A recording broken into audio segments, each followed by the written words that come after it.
Once again this year, our Samantha Yarock is going to take our guests away from the game of soccer. We'll learn about them off the pitch. Our first guest this year on the Breakaway, Timbers owner and CEO Merritt Paulson. It's the Breakaway, presented by Frontier Communications. First guest and first time on the Breakaway, Merritt. I'm very excited to have you here. I know it's all business this week, but wanted to take a little break to talk about a couple of your passions away from soccer. So we're going to start with, I don't even need to ask you who your favorite band is. I want to know why Guns N' Roses. What do you like about them? This is very big departure from soccer. Look, I've always loved music. They're definitely my favorite band and have been for a while. I mean, to me, they were my generation's Rolling Stones, and they brought an element of sort of danger and unpredictability that you don't see in rock that much these days. Underrated songwriting, and you know, the performances. You know, you'll have a lot of people who are good musicians and get up stage, but there's few frontmen who have the charisma on stage persona. You know, I mean, you think of sort of a Mick Jagger, you know, a David Bowie, a Freddie Mercury that can command a stage with a magnetic personality. Axl Rose, to me, has got that in spades, more than anybody in my generation. But you know, their GNR aren't necessarily indicative of my overall taste in music, which is very eclectic. I mean, I like Ryan Adams. You know, anything that Stevie Nicks sings, I love. I like a lot of current music, hip hop as well. So, you know, you could hear Lil Wayne going in my car, you know, just as easily as Taylor Swift. As you could hear, you know, any one of a number of bands. Not necessarily, but I do like Lady Gaga a little bit. Wow, all right. Less Taylor Swift, who I'm totally OD'd on because it's all my daughters listen to right now. You took my second question. I was going to ask, if I hit shuffle on your iPhone, what are some of the songs I would hear, but you already did that. So I wanted to ask if you could have any singer or band, dead or alive, sing the national anthem before a Timbers game at home, who would it be? Well, it'd be Axl, of course. Okay.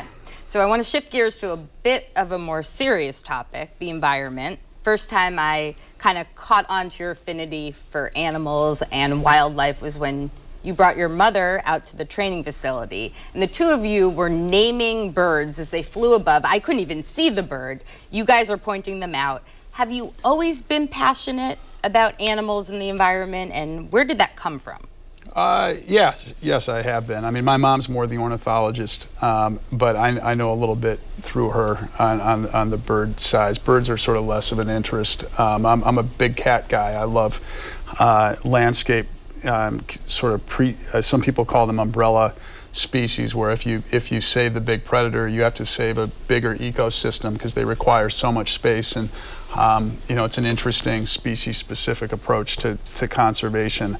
But you know, there's been a love of conservation in my family since I was a little kid. We did all kinds of trips to rainforests and camping out in the outback in Australia, and a lot of great adventures. You know, I think it's a key cause today for a lot more young people when you look at climate change. And you know, one of the great, and I don't want to get political, but you know, I look at this extreme partisan world that we live in right now, and the fact that somehow science has been politicized is an absolute abomination to me. I mean, I've said Teddy Roosevelt, a great, you know, Republican president, has got to be turning over in his grave. And you know, from some of the more recent cabinet picks, and you've got some interesting choices between DeVos and Sessions and a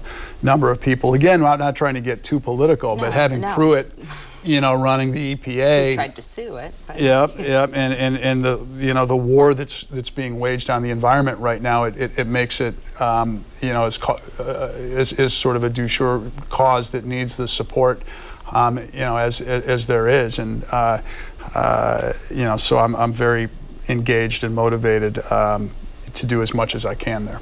And what are some things that you're doing in Oregon?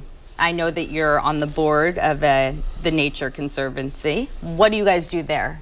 Oh, I mean, the Nature Conservancy saves wild places. I mean, and do tremendously good work locally in this state. We got a great board.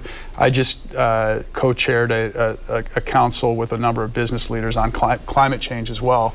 So I'm doing a fair amount of activity away from the team in and around philanthropy that's nearest and dearest to my heart. I think we're all just excited to get to Friday, have this season kick off, and see the Timbers in action. Thank you for coming on Timbers in 30 this week.